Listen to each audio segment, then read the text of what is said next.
Welcome back to the Kind of Funny Screencast. Of course, I'm Tim Geddes, and I'm joined by the Nitro Rifle, Andy Cortez.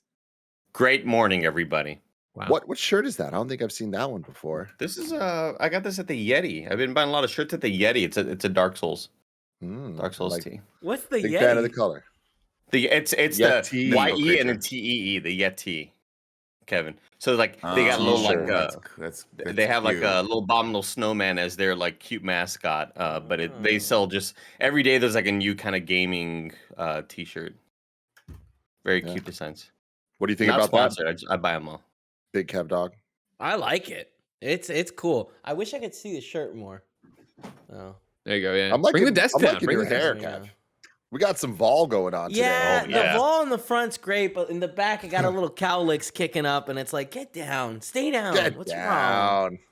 One day I'm gonna style your hair just like mine, Kevin. And I think it would be funny if we just both show up like on a Games Daily together, having like the exact same hairstyle. Like I'll do the swoops. I love it. I'm all in. I'll shave the fade in. We'll get the beard looking similar. Yeah. I'll grow this out so I can clean it up in the middle, and then right here take those off. And can we both do the thing? Because I secretly want to do the, where we cut. We can. And then it'll be excuse. Big Daddy Greg Miller. Do you think it'd be funny if me and you tried to look the same on content? Nah, it happens every day. Just put on your glasses, and there you go. It's done. Yeah. And the producer/seducer rounds out the group. Nick Scarpino, how are you? I'm very well. I dare any one of you to stoop to my level and come down and look like me. Wear this hat for 3 weeks straight because you don't want to do your hair. No matter how many times I see the hat, I still think that you're a big fan of being the third player in Guitar Hero. Yep. Rock band right funny. there. That's so funny. I need another hat. Somebody send me another hat. Get this man a hat. Of course, we sell a hat. It's a Kind of Funny screencast where every week we get together to talk about the latest in TV, movies, and trailers. Of course, you can get it on youtube.com/kindoffunny or roosterteeth.com. You can also get it as a podcast by searching your favorite podcast service for Kind of Funny screencast, and we'll be right there for you. If you wanted to get the show ad-free and wanted to watch live as we record it, you got to go to patreon.com/kindoffunny, just like our Patreon producers Molecule, Gordon McGuire, Fargo Brady, and Pranksy have done. If you want to be part of the show, even if you're not on Patreon, you can go to kindoffunny.com/screencast to write in your thoughts, questions, theories, all of that stuff. And I'm going to want a lot of those because we are kicking off a brand new series today with Moon Knight on Disney Plus. So for the next 6 weeks, we're going to be recapping, reviewing all that stuff every single week, each episode. And I would love for you guys to write in your questions, comments, concerns, and all of that again at kindoffunny.com/screencast so we can talk about those as well. We are brought to you by Uplift with an amazing ad by Andy Cortez, but I'll talk to you all about that later.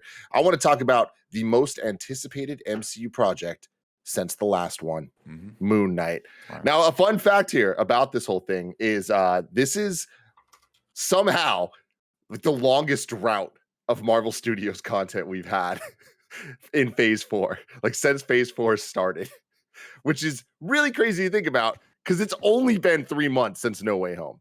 But that's just the world we live in now. That 3 months is the longest drought. And like, if I'm being honest, I'm pretty sure it's going to be the longest ever. Like, this is probably the last time we will ever go this long. So keep that in mind, everybody. I don't know what it does for you. Keep it in mind. Just keep it in mind, everybody. Keep it in there. Why? Just keep it in there. Andy Sam, Cortez. Yep. It's in there. Okay, I got it. Yeah. Okay, good. Good job, Nick. I'm so happy that you didn't go where I thought you were about to go with that, Nick. No. Yeah, that's later. Everyone stay on your toes. Nick's got a fucking banger for y'all. Andy Cortez, what did you think about Moon Knight? Pretty real bad CG. Oh, holy fuck. Yeah. Let's shoot some of these scenes at night, man. Let's try to obscure what's up with these cars. What is up with holy fuck. So much of it looked terrible. I'd say like 10% of the CG looked good. But aside from that, god damn, what a show. I loved this. Again, I'm a sucker for a show where I don't know what's happening, and the viewer is supposed to be confused, just like the main character is supposed to be confused. And I love the mystery at hand. There's a mystery afoot, Tim. and we're trying to figure it along right with my boy Oscar Isaac Hernandez Estrada.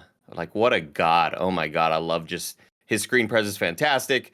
Once we sort of get the full spoilers, right? We already mentioned that. Oh yeah. Once we get the whole accent thing, it's like, man, this shit is cool, man. Like it's like the perfect way, I think, to start a series, and the perfect way, I think, to end an episode 1. God damn, just what a cool little climax there at the end of that episode. And it's something we had already seen before. I think that's what makes it most impressive. Like, that whole sequence is something that was shown several times, and we've seen that before, and it was still made. Once it's in that context, it's made way cooler than I already thought it was.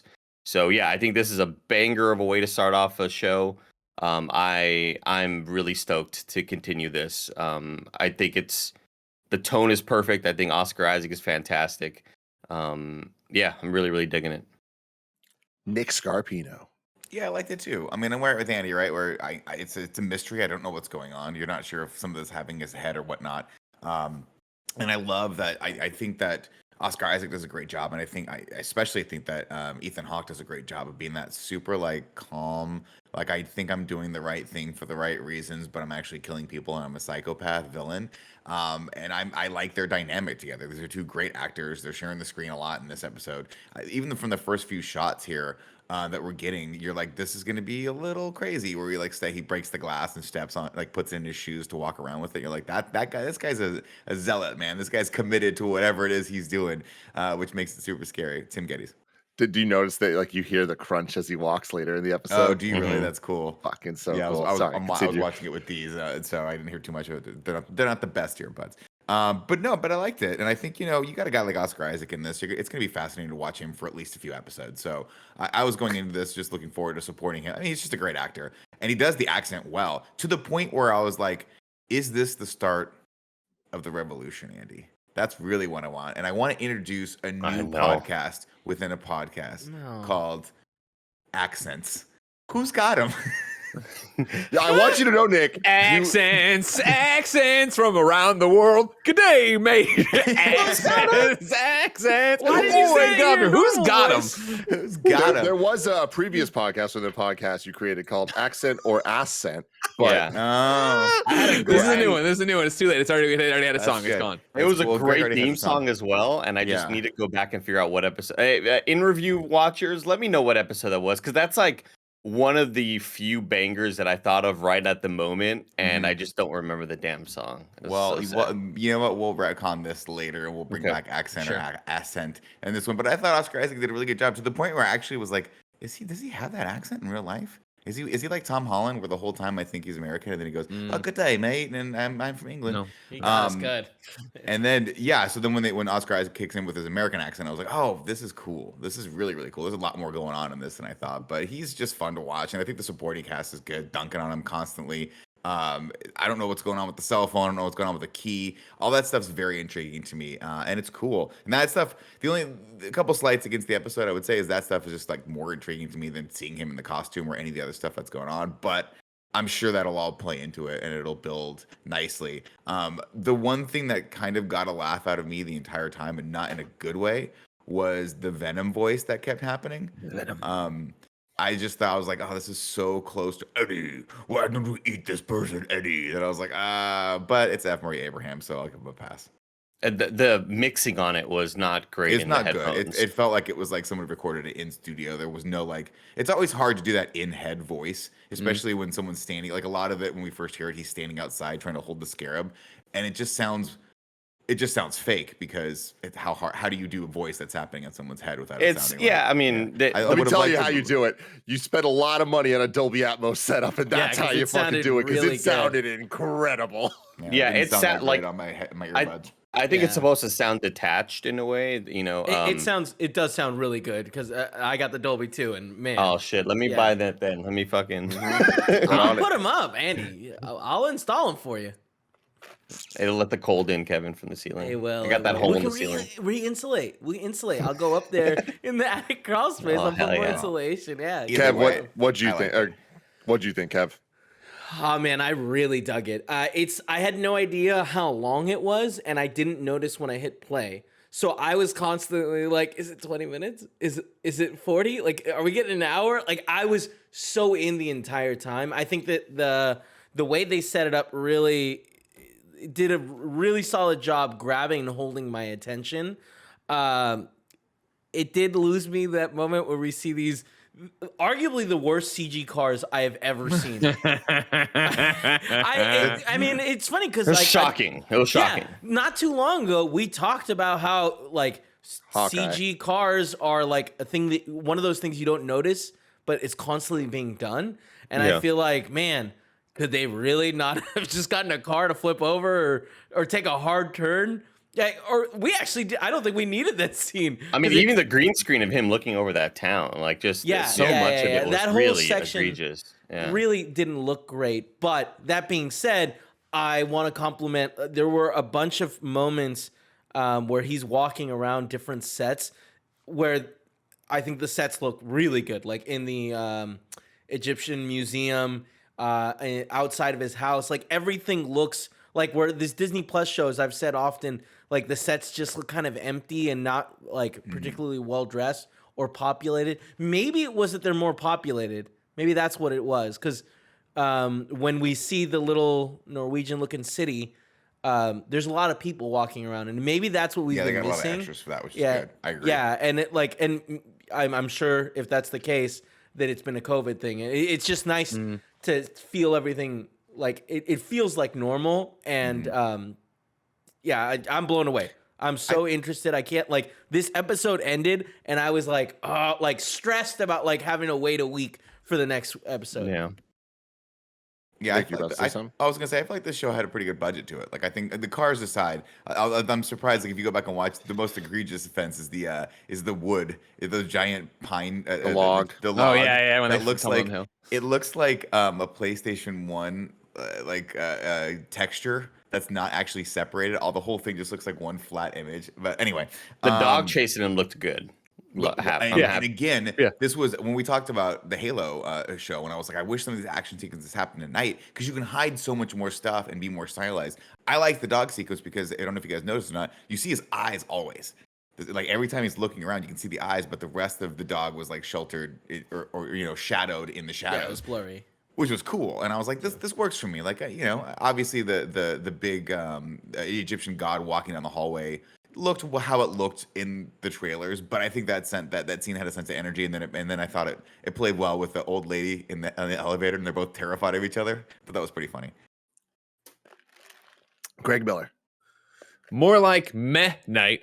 I didn't dig it. It has all the pieces that I should like, and I also was right there when Oscar Isaac opened his mouth and it was British, and I was like, wait, is he really British? Is this another one that got by me?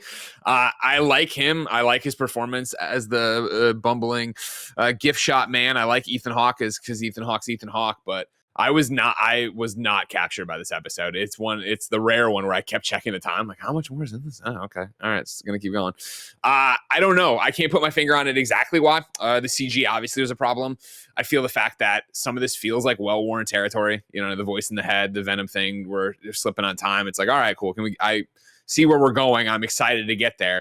When we got to the Mark reveal, if you will. I mean, we already knew Mark was in there. We already heard Mark. But when we got to the reveal of him in the bathroom and having that conversation with, the befuddled Steven, I was like, okay, this is cool. And maybe this is going to make it all worth it that we've been on this thing. And I've been waiting for this moment. And then I thought it was cool when he gives over power. I thought it was cool, to have the dog god, whatever, run in there and then try to claw its way back out and get dragged back in and get the shit kicked out of it. And then immediately I thought it was ruined by them showing Moon Knight from behind and me being like, man, that cape looks like shit. And then he turned around and it was over and it was like, all right. Like, I feel like it's one of those where it did not give me a good first impression. I don't know anything about Moon Knight. For me, it's where I start to worry. And I know this has happened on the other MCU shows for other people on the panel from different things. It's where I start to be like, oh man, are we veering into that thing of just like, all right, it's another MCU show. Like there isn't that spark for me that I'm not that interested in. It's just another superhero origin or whatever. It's the benefit of us doing it for content where if I was on the outside, I'd stop watching. I'd wait and see what people, if this is something I need to worry about, similar to like when, the Netflix superhero shows used to drop or whatever. But I do appreciate now that Mark's got the cat out of the bag. What's that going to look like? Where's it going? Like, I appreciate that narrative thread. I like the Layla stuff on the phone of like, all right, well, what's been going on? And, you know, what is he doing with his dual life? What is Mark doing when Steven's down, and how's that going? And him dating trying to take the girl out for a steak and stuff. Like, there's interesting stuff in there, but I just wasn't at any point like, holy shit, I can't wait for more. I What did you absolutely, I loved it. I agree. Like the CG was very not good in a lot of places, specifically the cars and the logs and all that stuff. But like I've kind of made peace with myself a while back that that's just what these shows are going to look like, and I care more about the intent of the scenes versus the look of the CG itself for most of it. And I feel like for the most part, this and Hawkeye were the more egregious offenders of the CG stuff, and they use it for the action scenes. And I'd rather have the action scenes than not have the action scenes. So just getting that out of the way, like this to me, I think is a different type of MCU show coming at the perfect time, where the thing I love most about the MCU is that there's a consistent tone and a consistent quality up to it all, but everything can be so different. And it's not just, oh, it's a superhero show or superhero movie, but it's like mini genres within that. And I love that this is something different, especially for the shows. And, you know, we've talked about this a lot leading into it, but this being the first origin story we're getting for a brand new character never seen as the titular character of a series, Disney Plus, I think gives it a lot of wiggle room to do something even different than we've seen yet on Disney Plus, which so far has been reserved for diving deeper into side characters, or kind of doing the what if thing and trying to the animated kind of anthology stuff. But I love starting this off. Like, I think that there's a lot of potential for Ethan Hawke's character to rank high on Ragu Bagu. We'll have to see if they stick the landing on it. But like, I think that with what we've seen, focusing on him at the beginning, always a good sign for me. I think that we've learned when we look at our rankings for the MCU that when there's focus on the villain, they tend to rank higher, and those movies and shows tend to be better as well, not just from the Ragu Bagu front, but just from the quality of the movie, because it kind of creates a better balance between what the whole point of the story is, right? Yeah. So I think starting off with the shots of him was great, because it kind of put us in his mindset, and using the shots, the slow shots of like establishing all the different pieces of him, like the glass, like how like weird he is, like I think set the tone in a good way, and also set the tone of the pace of the show. Like I think Marvel Studios was kind of like, hey, have a little patience with this one. It's gonna be a different, slower burn than you're used to. But ironically, it was one of the faster paced Marvel shows we've had, where ending episode 1 with the suit reveal feels antithetical to what we've seen, where every single show, with the exception of Loki, live action shows, was the build up to getting them in the suit, getting Wanda in the suit, getting Falcon in the Captain America suit, getting him in the suit at the end of episode 1 is such a fantastic call, especially being stewards of the game. Like we've been reacting to the trailers, doing the scene by scene breakdowns. The thing that excites me most is this episode was what we've seen in the trailers, like all the shots, what's left, right? There are very few shots I can think of, especially not money shots, for the remaining 5 episodes of the show. So combining that with the idea that there's so much mystery and intrigue set up in this, that I thought they did such a good job of the fish. What's going on? I'm interested. You know, like the sand around his bed. Like how are they going to deal with him in a deeper way than just kind of showing us? I feel like they did a great job of introducing us to elements that we start to question. And my favorite type of TV show is one that asks a lot of questions, answers questions, but then asks more, and keeps me intrigued by episode to episode with those cliffhangers. This absolutely did that from the jump. I thought the music was great. I think the Disney Plus music for the most part has been really high quality, but this I think this is epic. It feels more movie scale. And I think that they're trying to build Moon Knight up to be a movie caliber character. And I think that it's an interesting thing coming from an MCU that we're now 30 plus projects into, to get something that feels similar but different in such a great way. Oscar Isaac is fantastic, and the accent is what it is. Whatever. I've never been that big of a stickler on accents, but it didn't bother me. But what I really did like is the verbal tics, like the weird words he uses, like him saying "laters" as much as he does, "laters, Gator," like all that stuff. Like they're building up identity for the different identities that we're about to see, and I thought that was really, really well done, and focusing on this iteration of the Moon Knight character so much in the first episode, I thought was a great kind of intro to people that don't know anything about Moon Knight. And admittedly, I don't know much, but I thought that from what I do know, this was a great intro. The god thing that's following him. I love the design of it. I wish the CG like looked better, but like I just think it looks so cool. I love the audio design of it. Like it sounded incredible. The Venom stuff, it's just because we're close to Venom, and that is unfortunate, man. Like when everyone's making the same things and superheroes are everywhere, there's going to be stuff that feels samey, and if you don't do something to stand out, it's going to feel derivative, and that's very, very unfortunate. But I think they're going to push through it. I think that I won't personally be complaining about it soon. I will say, hearing his voice for the first time, I was convinced in the beginning it was Peter Cullen, the voice of Optimus Prime. I got extra excited, and then I looked up who it was, and it was, what'd you say his name was again, Nick? F. Murray Abraham. Yeah, who? Kevin, do you know who that is? Yeah, Mythic Quest guy.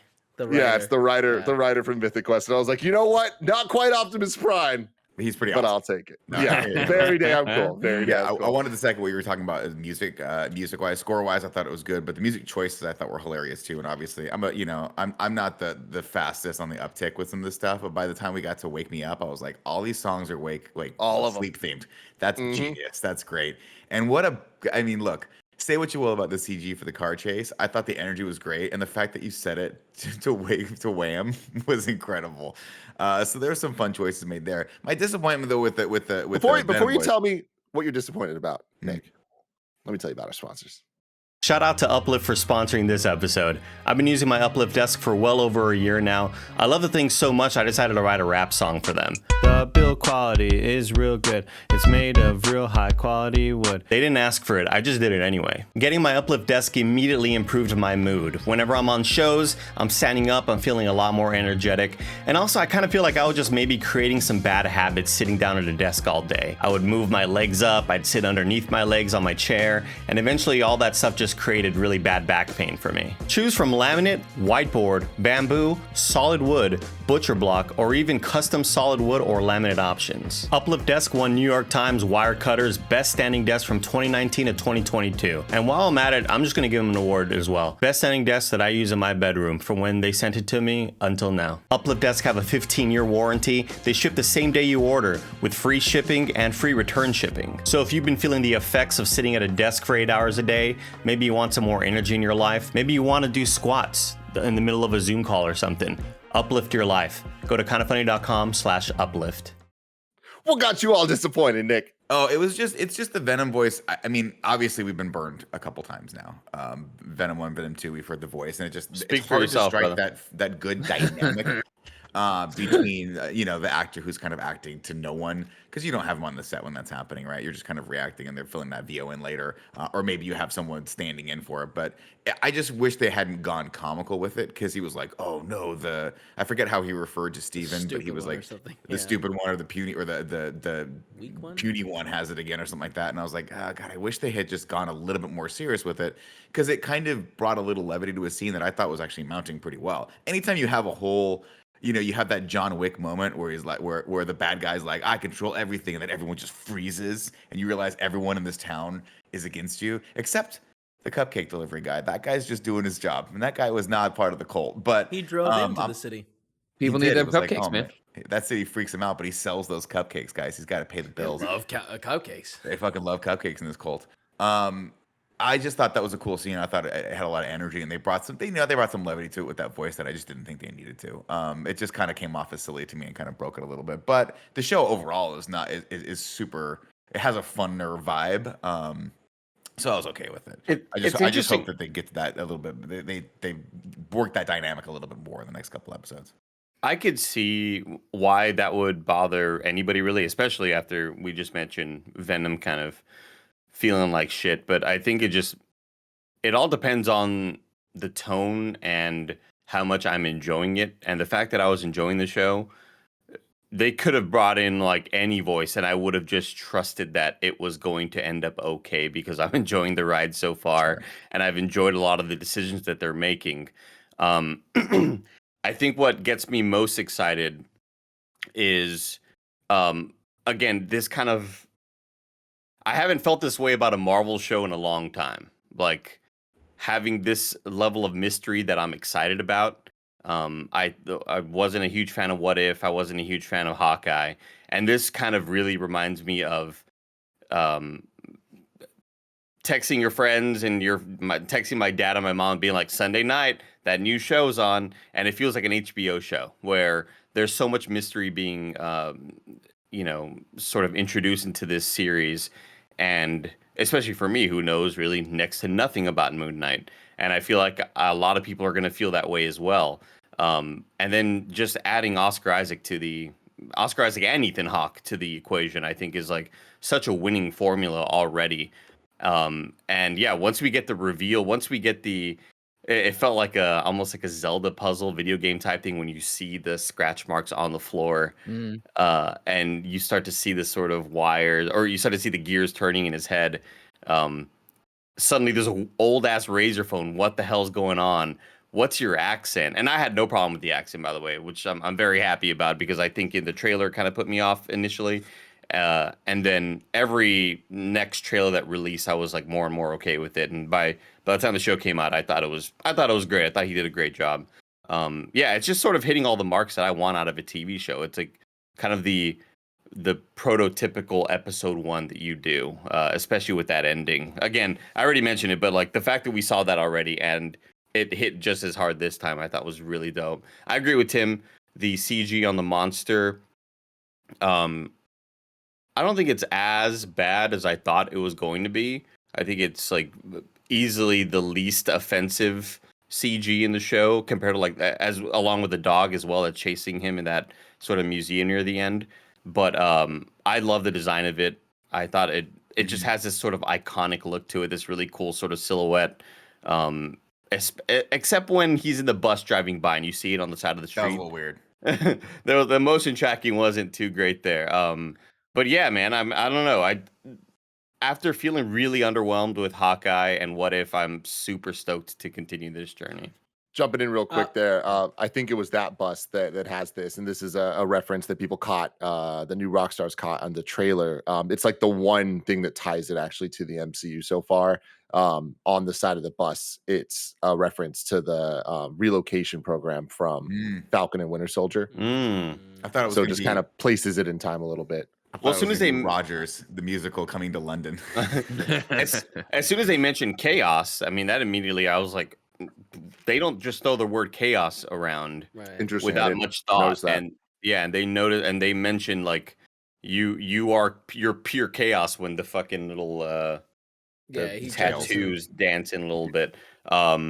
And that's not a word that they just throw around willy-nilly. Like that has weight to it. So it's interesting to see how that ties into other properties of like magic or whatever the hell they're dealing with. That was a term they used. Was that a term they used for Wanda in WandaVision? Yeah, that was right.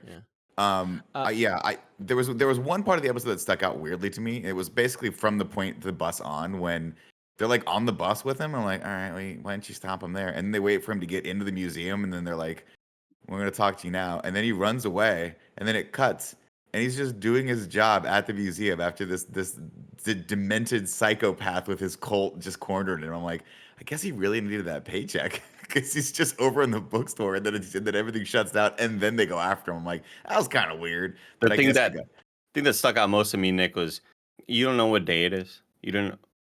You're on this date. You have an iPhone. What do you mean you don't know what date? Like, well, are you going to go to work on Friday? I thought today was Friday. No, it's Sunday. What day is it today? No, come on, like you have a why it's Christmas. It's like I didn't miss it. you think if he lost 2 days, you'd notice right away? Because like hold on, you're crazy. Right away. Yeah, that's the thing is he has hours on the clock here, living on Sunday, not understanding it's Sunday. Yeah, it's not like he just woke up in the middle of the restaurant and was like, "Oh, I'm here. What day is it?" Like he was at that. He was at the fish shop and was like, "Oh shit! Oh my gosh! I have a date." Yeah. And like, well, you don't even realize what time it was when he was at the fish shop, right? Yeah, so, that I could explain away of him just being delusional from all the nights of like not knowing what's going on, not sleeping. He's displaced from time. Like we kind of. But he had time to go home and dress. Like he had time to like do all this other shit, not knowing that it's Sunday instead of Friday. When you're excited for your birthday party, Andy, and you've invited all your friends, and somehow my invitation got misplaced, and I don't know where it went. But well, you'll get it. You'll get it next week. You're just excited. You're not paying attention to what's going on. Also, let's be honest. None of us sleep very well. We're all staying up at night. I don't know what day it is today. So I mean, and I didn't just get into a fictional CG car chase with a bunch of people in a cupcake van. Oh, you're right. You're right. Yeah, I wrote that off as he's just like delusional because he's super tired and has no idea. Like and like I said, they set him up to begin with that he's not great at keeping track of time because he's always late to places because of all the stuff that's going on. So that didn't bother me. He's so dealing much. with stuff. What bothered me was through some things. Ethan Hawke's like, let him go.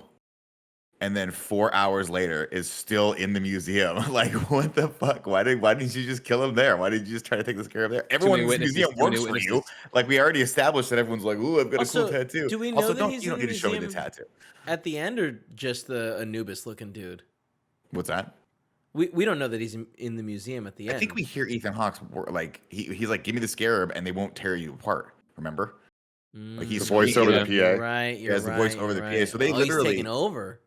And like, yeah, he's basically like, well, he didn't have to take over because everyone that works there apparently works for him. No, he had the guard, he had the lady that was in there. He had like, I think there was someone that worked in the cafe that was like, hello. No, that was not true. I'm with you too.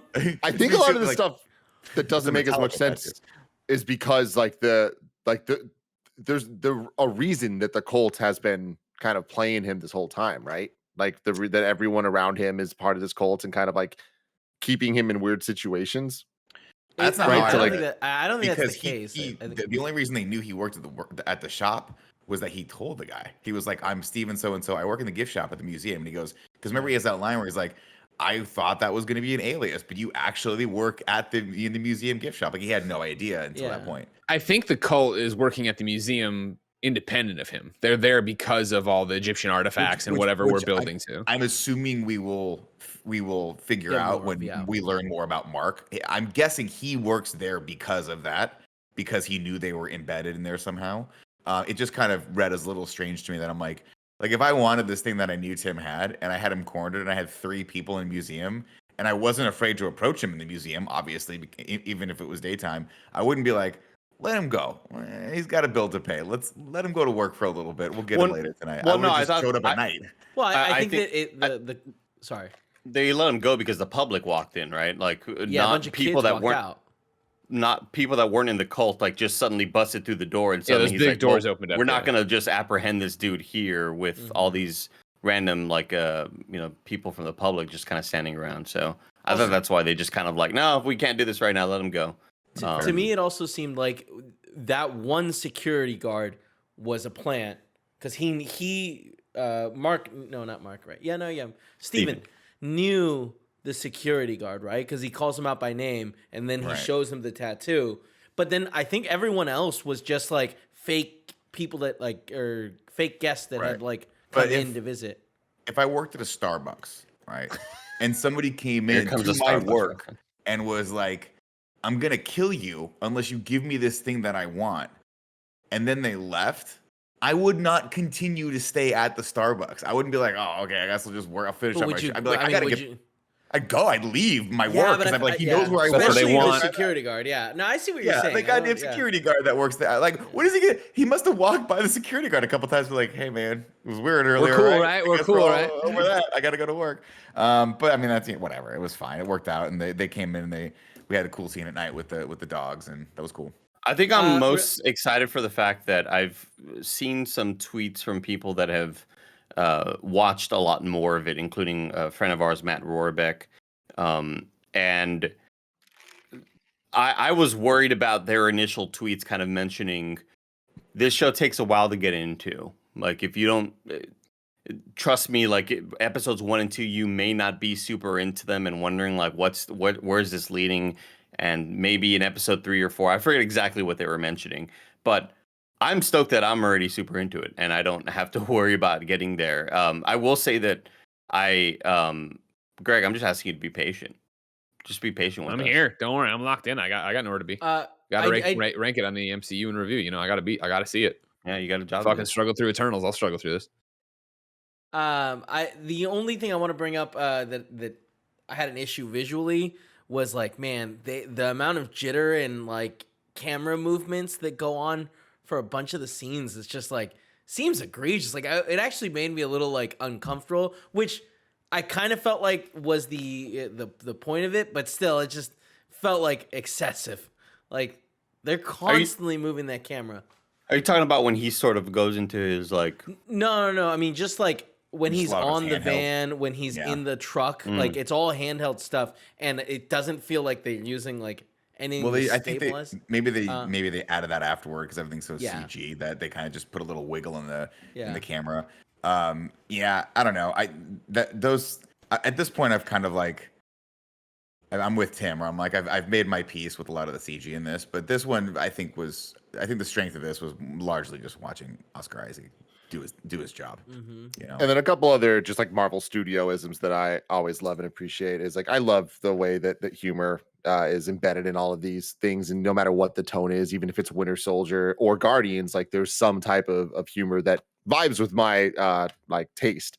And I'm so far really liking how they're using it in this. The Khonshu stuff, like Nick was talking about, of like the voice sounding funny.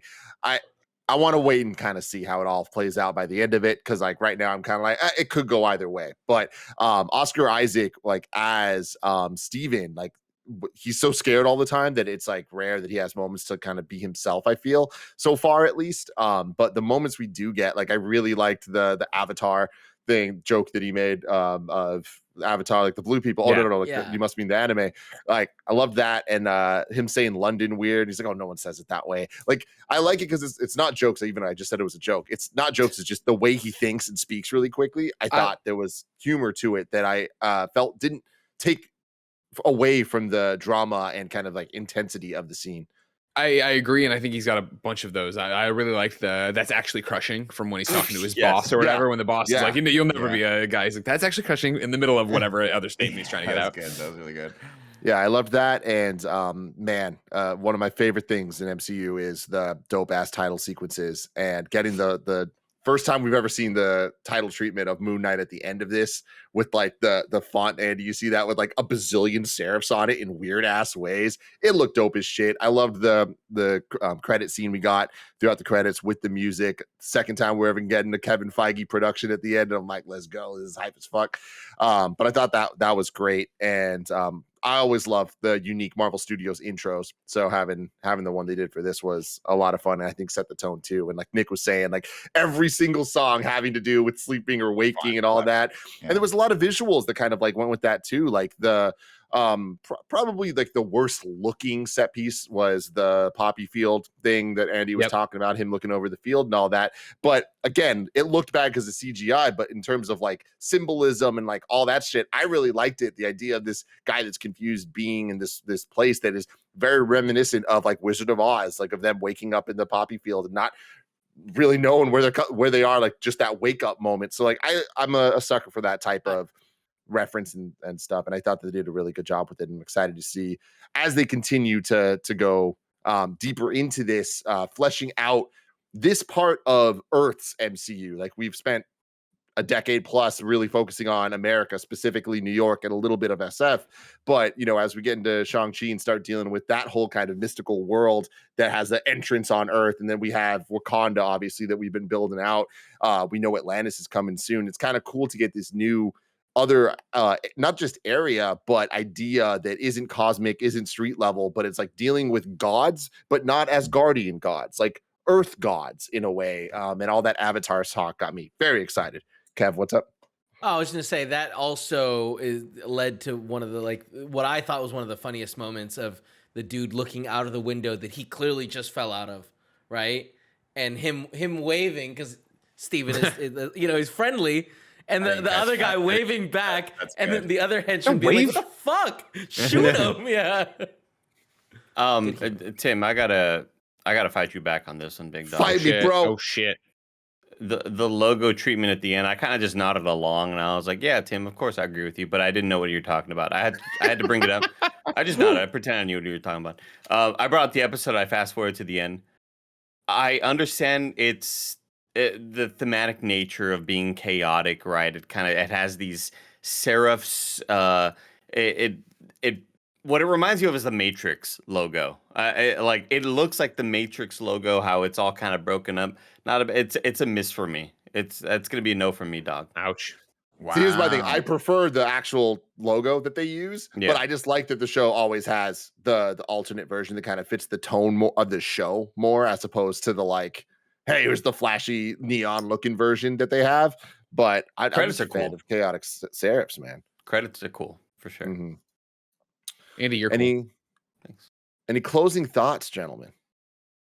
No, I'm stoked. This is like the first time in a long time I've been stoked to like, all right, let's get next week. Come on. And like I said, I think this is this is like a watershed moment for me because this is a breakthrough for accents. It proves that we can do it, guys. We can export good accents from America over to other countries and just disappear. We can just disappear in the roles now from now on. Everyone look to Oscar Isaac. That's what I say. Oh, if everyone's looking at the stars, look just a little to the right. Look to Oscar Isaac. Oh, okay. Found him over there. There you go. There you go. Until next week. Love you all. Have a marvelous day.